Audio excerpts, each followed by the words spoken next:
You got people that there was one video I was watching, some church, and then the statue, they were parading the statue. I think it was of Mary, and it was about to topple over and fall. And one person jumped over the pew to grab that statue, man, to hold it up, and it still fell and broke. And that one nun, she lost it. Yeah. Yeah, that one nun, she lost it. She started screaming, you know. If we find the footage, we'll put it up. We'll put it up for you, brothers.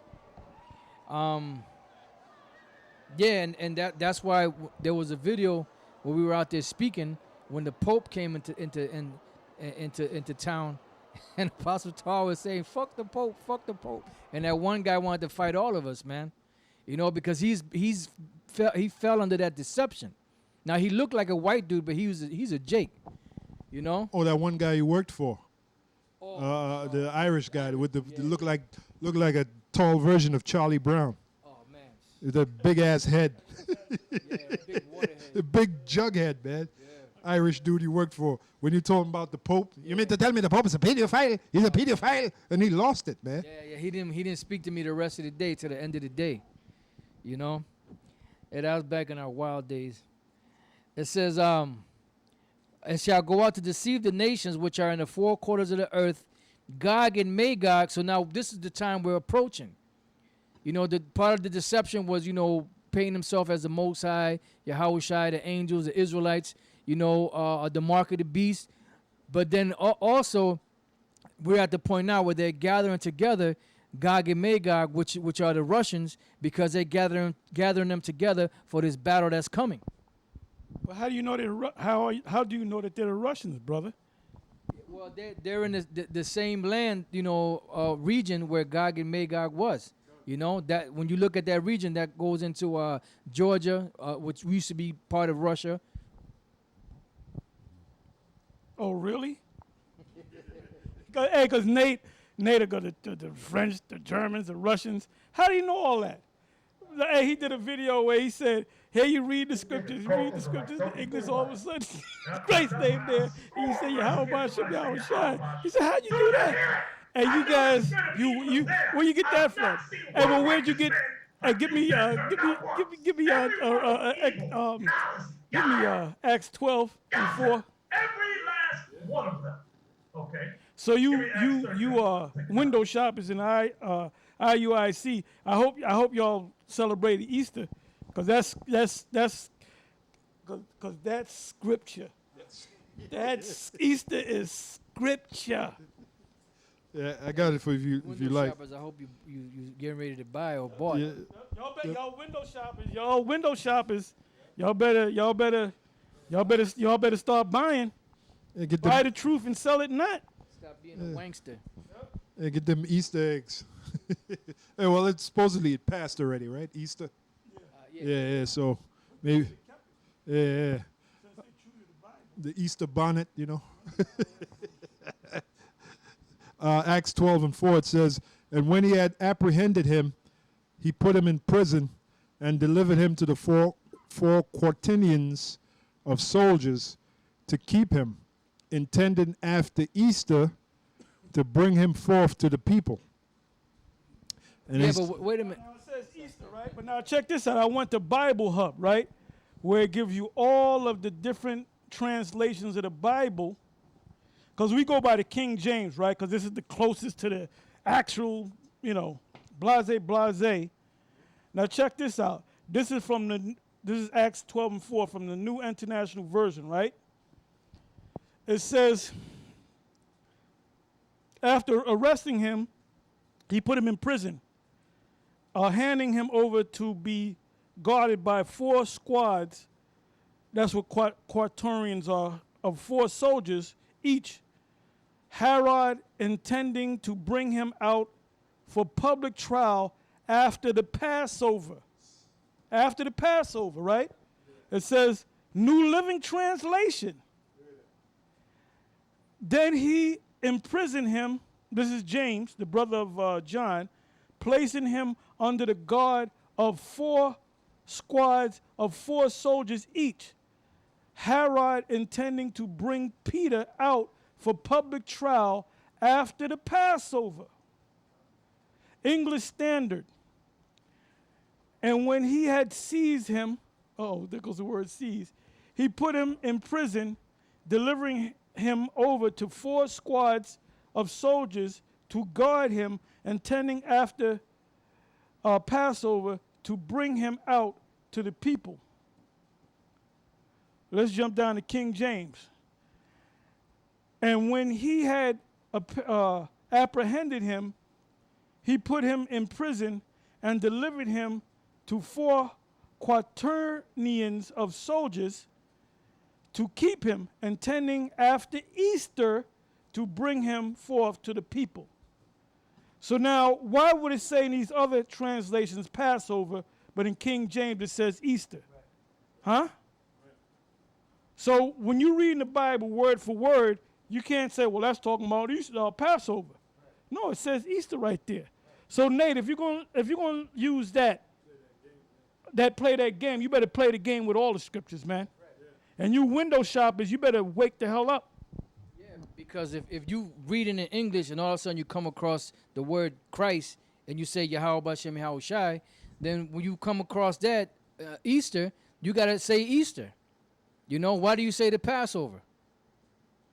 It says Easter there. It don't say Passover. Fucking clown.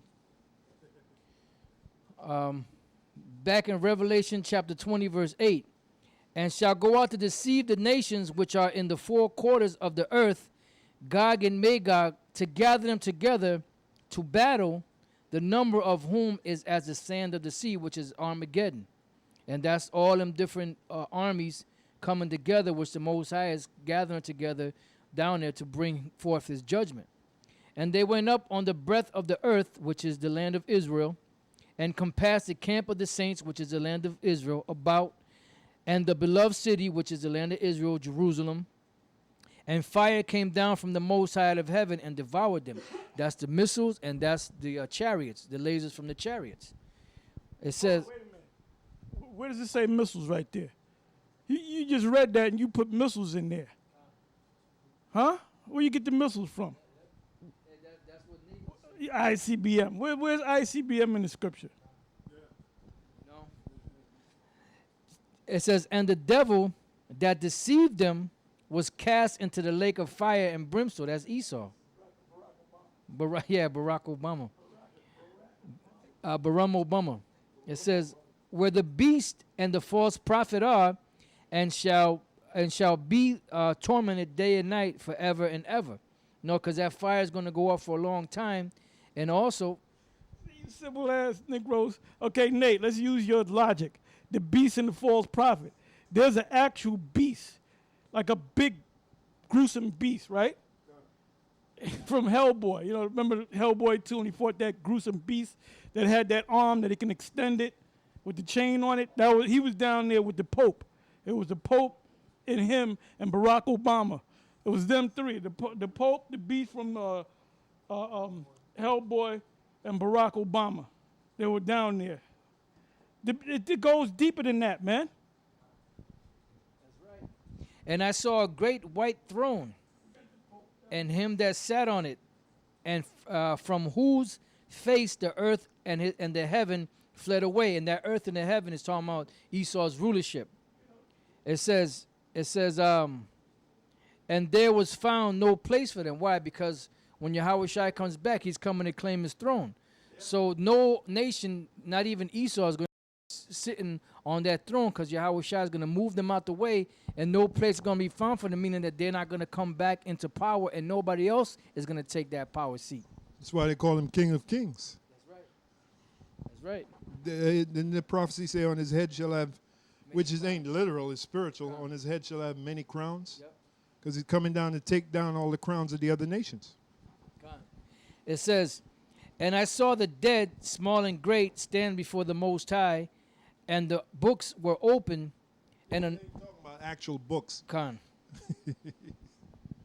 It says, and oh man, damn, that looked like somebody that used to be in the camp. Yeah, he's sitting down there with Barack Obama. Yeah, it does look like that dude, man. The dude that used to be in the camp. I ain't talking about that. It's symbolic. That's a hell of a beast. Yeah, that's gruesome, man. Woo! It says, and another book was opened, which is the book of life, and the dead were judged out of those things which were written in the books according to their works. And those books is talking about the Bible, because then when that day comes, the Lord is going to put everything into effect. You know, like the Lord said, you know, had He spoken, and shall He not make it good? So everything that's written in the book is going to come to pass. You know, and that's how it's going to be accomplished or fulfilled. And the sea gave up the dead which were in it, and death and hell delivered up the dead which were in them, and they were judged every man according to their works. And death and hell were cast into the lake of fire. This is the second death. So that's the second death. The missiles and the laser beams coming out of the chariots to bring forth this final judgment upon the world, so that Yahweh Shai's kingdom and our kingdom can be established once again upon the earth. And the prophet Habakkuk, he saw the laser beams coming out the chariots. That's why he said out of Yahweh Shai, he had horns coming out of his hands. And when you read that in the Red Bible, it says, or bright beams. So what is that? That's them laser beams coming out the chariots. It says, and whosoever was not found written in the book of life was cast into the lake of fire. That's why it's going to create a lake of fire, because you got the combination of the laser beams and the missiles. It's going to bring nothing but fire. And that's the ultimate judgment. Back to the book. The Illuminati desire a globalist, totalitarian worldwide government, whereas the state will regulate and monitor virtually every aspect of human life, both public and private. It says, in the fields of healthcare, education, religion, military, and police, law and politics, and economics and finances via RFID biometric microchip implants. That's why everything now is turning to biometrics. You know, that's why now you have phones you can unlock with your thumbprint or your fingerprint. You know, you have eye scans. You know, and they show you that in the movies, and they actually got this technology. You know, excuse me.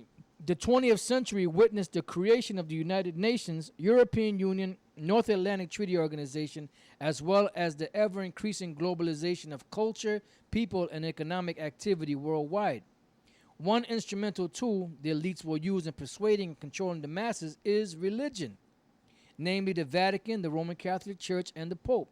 Religion is a highly effective and powerful element used to influence the people, because the word religion itself, from the word religio, which means to bind, basically to bind, you know, and that's how they bind the people, you know, with the false, so-called false religion, you know, to have them to agree, you know, to do whatever the government says.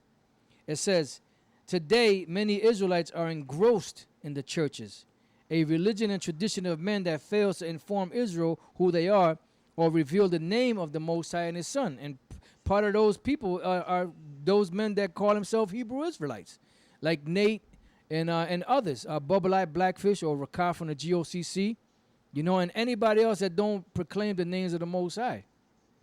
But mainly them, because they know better, and teaches lies regarding the laws, statutes, and commandments, and on other issues such as the pertinent mark of the beast, Isaiah 29:13, Acts 17:24-25. It's of no surprise to discover the Pope and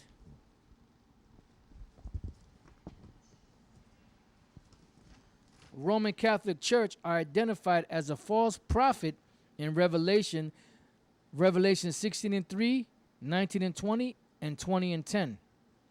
The Pope and the Catholic Church will be deceptively used to deceive, mislead, and beguile the vast masses by the multitudes into receiving the mark of the beast, Revelation 19 and 20. And that's what's happening. You know, that's why they're making everything of convenience, you know. And you have the military, you know, that are actually chipping people because, you know, you are part of the government. So whatever they say you got to do, you got to do. You know, although if you are part of the military and they try to make you take it, you can rebel against them and not take it. I mean, they'll lock you up, but hey, you got to do what you got to do. That is to say, the RFID microchip. Vatican City means city of the serpent prophets or soothsayers, derived from the Latin vatis, meaning seer, prophet, soothsayer, 1 Corinthians 4:1.